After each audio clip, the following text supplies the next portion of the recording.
técnico que está interviniendo. Ahí hay un gran desfasaje.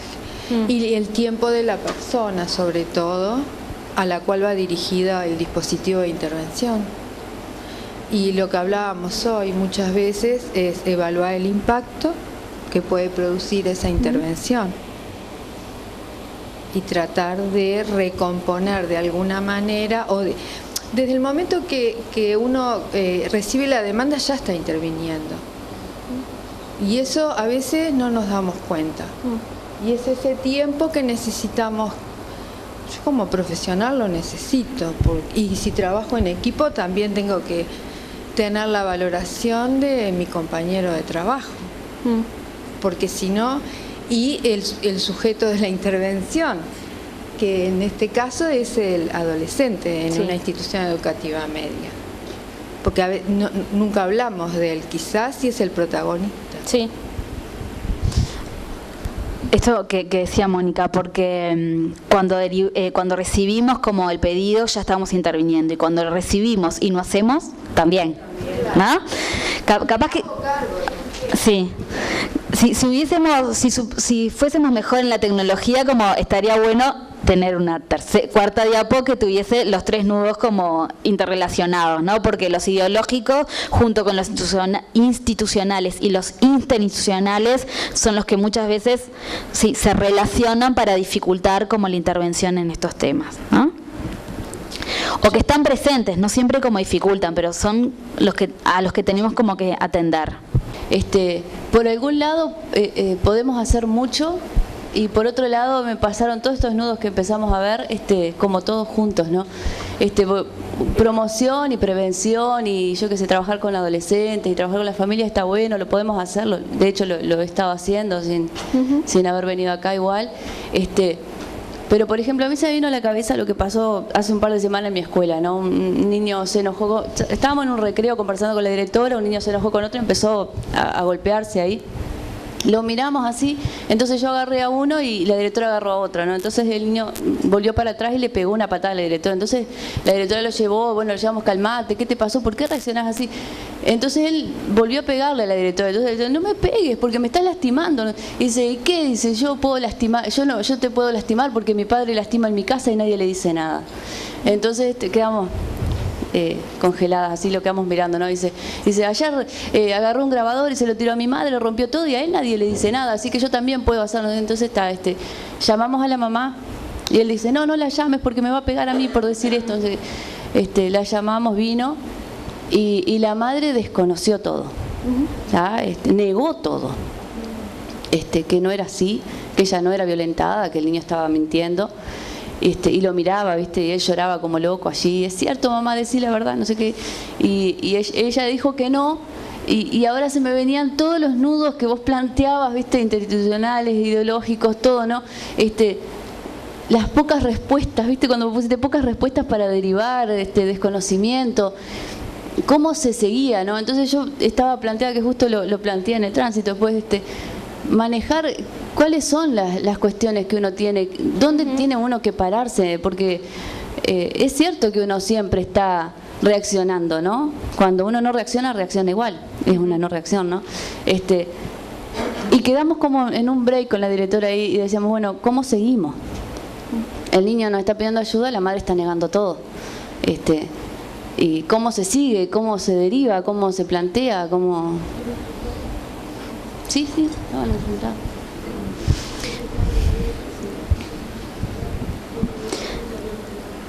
Mañana, que cuando trabajemos como el tema como de la intervención, vamos a ir viendo, ¿no? En equipo y las situaciones, porque cuando nosotros cuando planteamos esto de las pocas respuestas, es verdad que hay pocas, pero que algunas hay, ¿no? Porque las estrategias, vamos a ver, hay que hacerlas en equipo, porque también hay que hacer como todo el esfuerzo de formarse en maltrato y abuso sexual hacia niños, niñas y adolescentes, pero también tener formación para intervenir en las situaciones de violencia hacia mujeres adultas, ¿no? Porque ha sido también como un problema como histórico y en este país es como central, que cuesta pila como poner en diálogo el enfoque de género y el enfoque de derechos de infancia y adolescencia, que cuando miramos la intervención ante situaciones de violencia doméstica, pila a veces operan de forma disociada las organizaciones que trabajan con adultas y las que trabajan con infancia y adolescencia, o cuando se valora la situación de riesgo de vida, no se valora en forma paralela el riesgo que puede haber hacia los gurises y el riesgo que pueden haber hacia las mujeres, y cómo tenés que pensar una intervención que contemple esas situaciones sin desconocer la protección especial a la que tienen derecho los gurises. O sea, es re complejo. No quiere decir que si no incorporamos una mirada compleja no podemos intervenir, todo lo contrario. Seguramente si miramos la situación como más desde arriba, mirando toda la dinámica familiar, vamos a tener muchas más posibilidades de entrarle a la situación que si solo recortamos solo los gurises o solo las mujeres.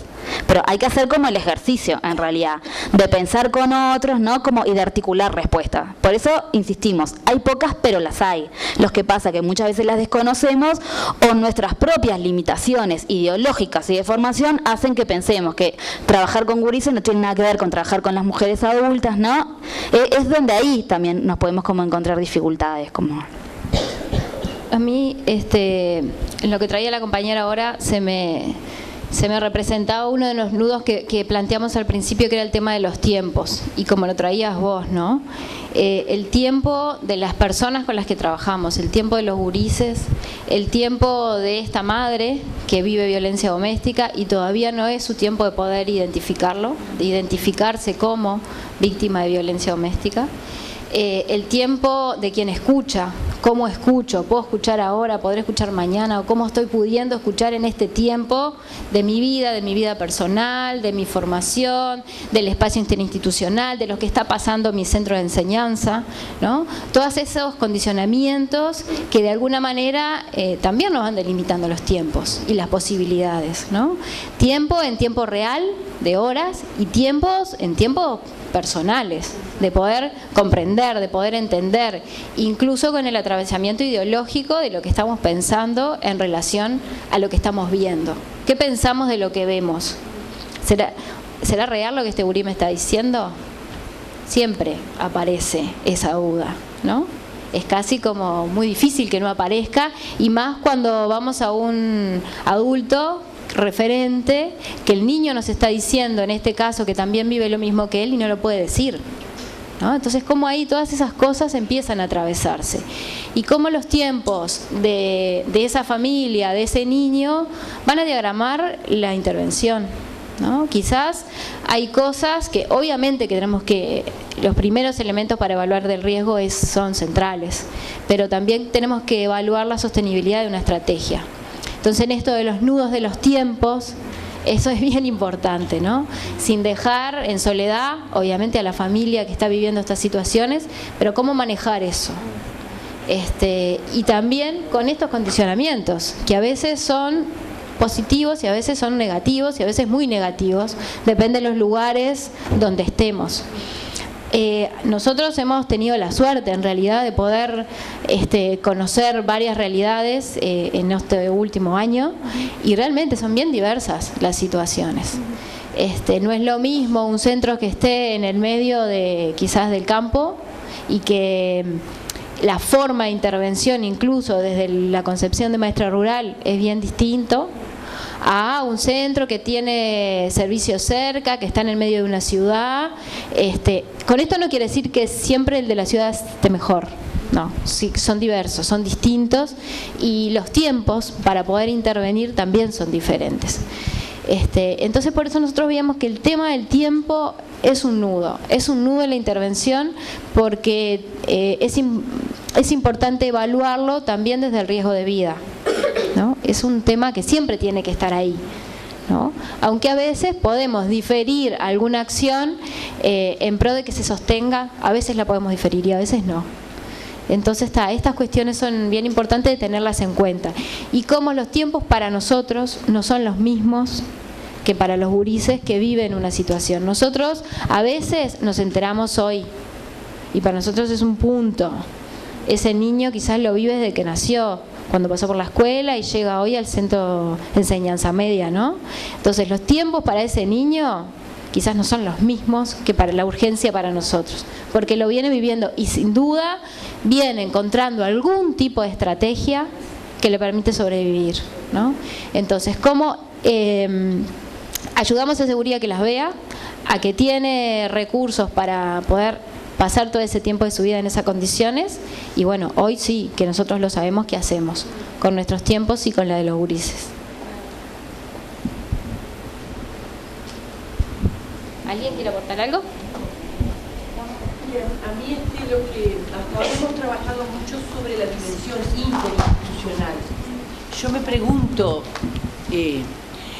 frente a estos nudos que ustedes plantearon, que era el nudo ideológico del adultocentrismo en las instituciones, en la clase, el formato clase adolece de nuestras instituciones, creo que a lo largo y ancho de todo el sistema educativo, de este nudo ideológico. Sí. Y yo me pregunto si no hay una revictimización o una nueva victimización de estos niños y estas niñas y estos adolescentes en las aulas.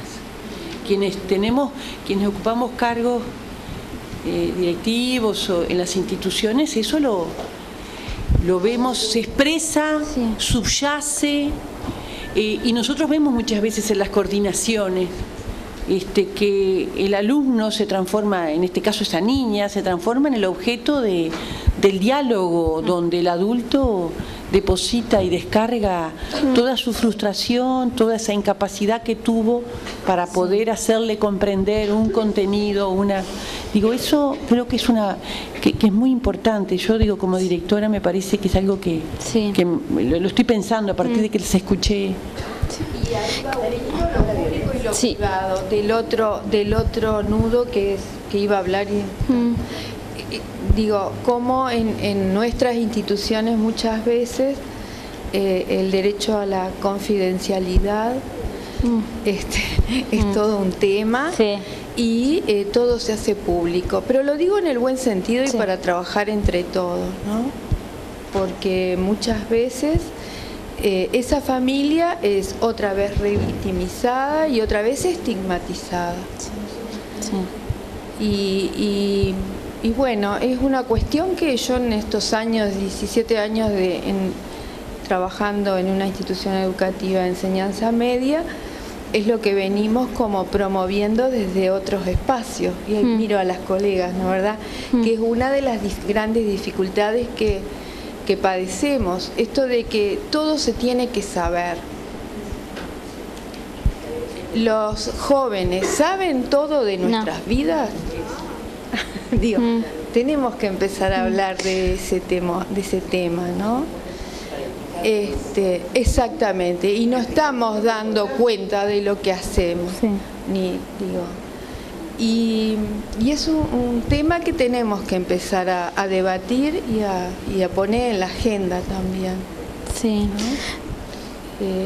No sé, por ese lado.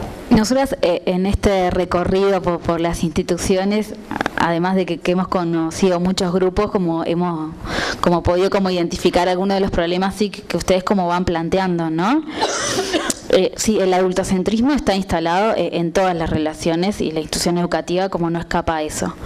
Cuando hemos ido planteando el empezar a enfocarnos en la línea de prevención, intentando también estimular que dentro del proyecto educativo y también revise el clima institucional y la forma en que los adultos se vinculan con los gurises, ¿no? Porque se habla mucho de las dificultades de relación entre pares o de los adolescentes hacia los adultos, pero en el mundo adulto no nos hacemos cargo del modelo que estamos proponiendo, ¿no?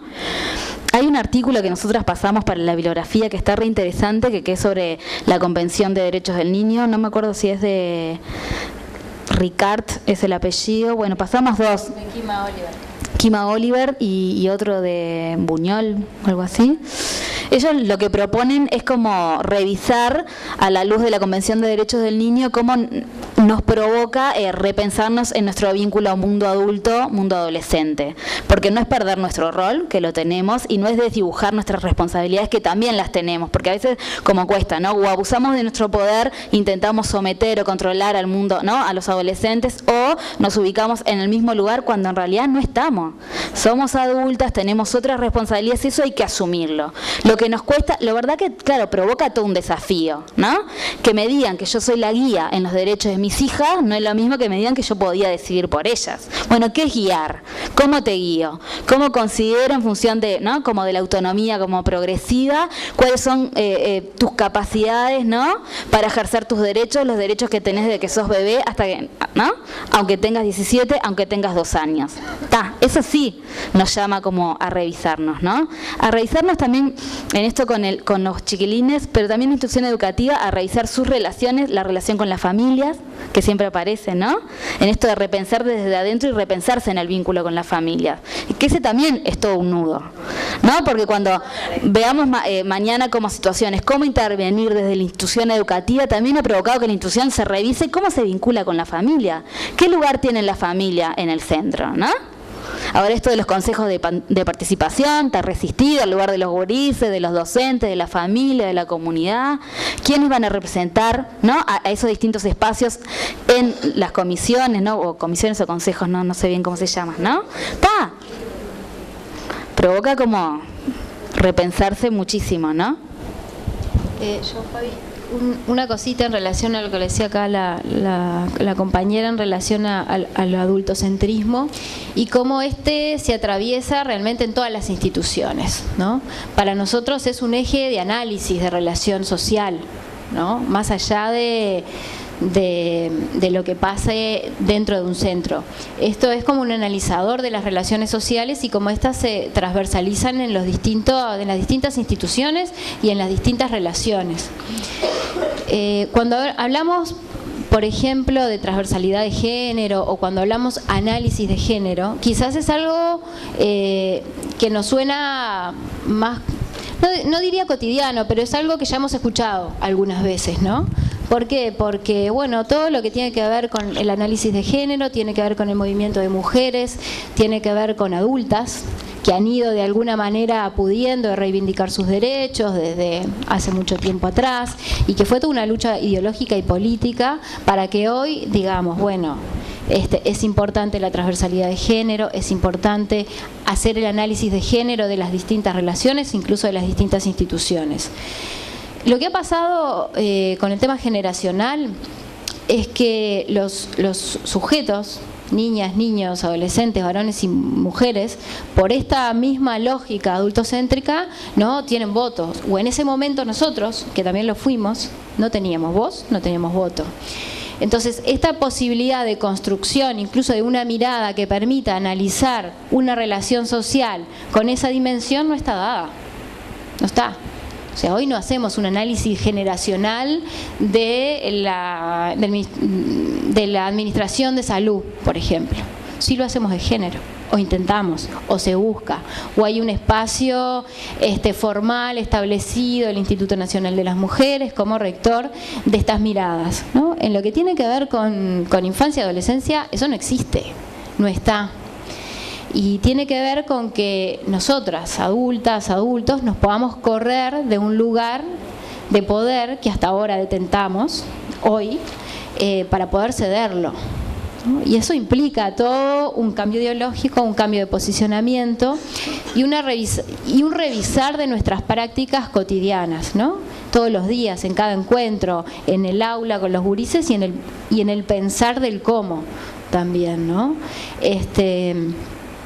Pensar que los estudiantes, que las estudiantes formen parte de la construcción de un programa, por ejemplo, ¿no?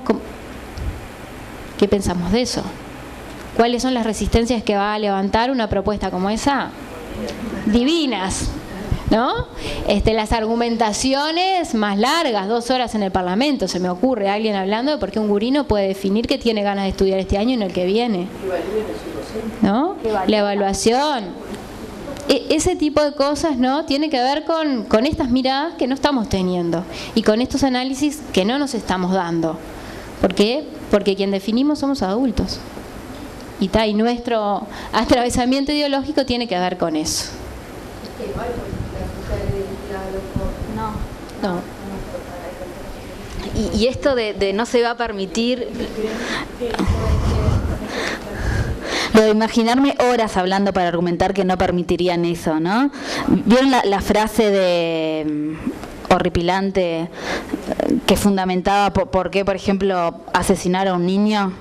Y que en realidad el argumento era como racional, ¿no? Son los argumentos que tienen que ver también con los nudos epistemológicos. Seguimos como argumentando desde un lugar de supuesto saber, de racionalidad y de objetividad, el desconocimiento de la infancia y la adolescencia para participar de algunos espacios también, ¿no? Y vamos a decir que son argumentos racionales, objetivos, que tienen que ver con nuestra formación, que tienen que ver con nuestra experiencia, no solo porque tenemos la voz, sino porque también nos agarramos, ¿no?, de ese lugar como de valoración social de algunos saberes, ¿no?, y de algunos discursos que supuestamente son objetivos, neutros, para desconocer como otras formas de expresión. Claro, y ahí la argumentación desde la racionalidad y desde el saber implica un posicionamiento epistemológico. La razón como como aquello que valora o que da valor a un pensamiento, y la racionalidad, la no afectivización, digamos, puesta en juego en ese pensamiento, ¿no? ¿Esto cambió? No. Esto lo veníamos diciendo de nuevo. Otra cosa que tiene que ver con las dificultades para la detección es la invisibilidad del fenómeno del maltrato y del abuso, que si bien hace pocos años se viene como colocando, todavía no está visibilizado en toda su magnitud.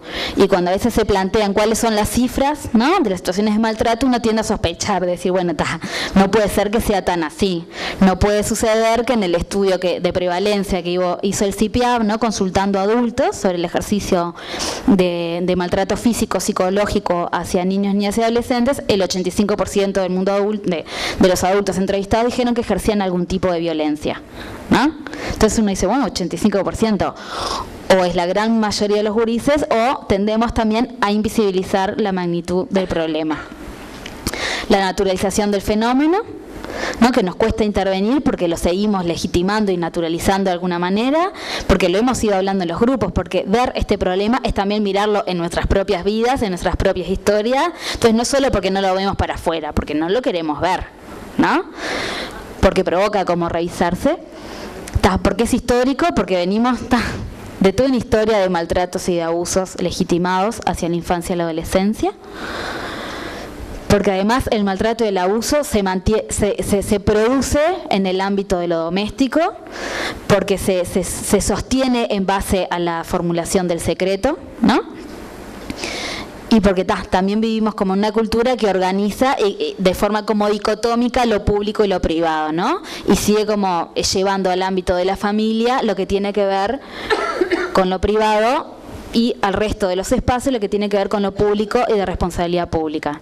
Si bien con esto, por ejemplo, del Sistema Nacional de Cuidados se empieza como a visibilizar otros aspectos, ¿no?, de la responsabilidad pública a la hora de organizar como las relaciones familiares, todavía sigue estando como resistido, ¿no? Si hay cosas que tienen que ver con lo privado y la responsabilidad de las familias, y qué cosas tienen que ver con la responsabilidad de los que estamos y no somos parte como de esa organización familiar.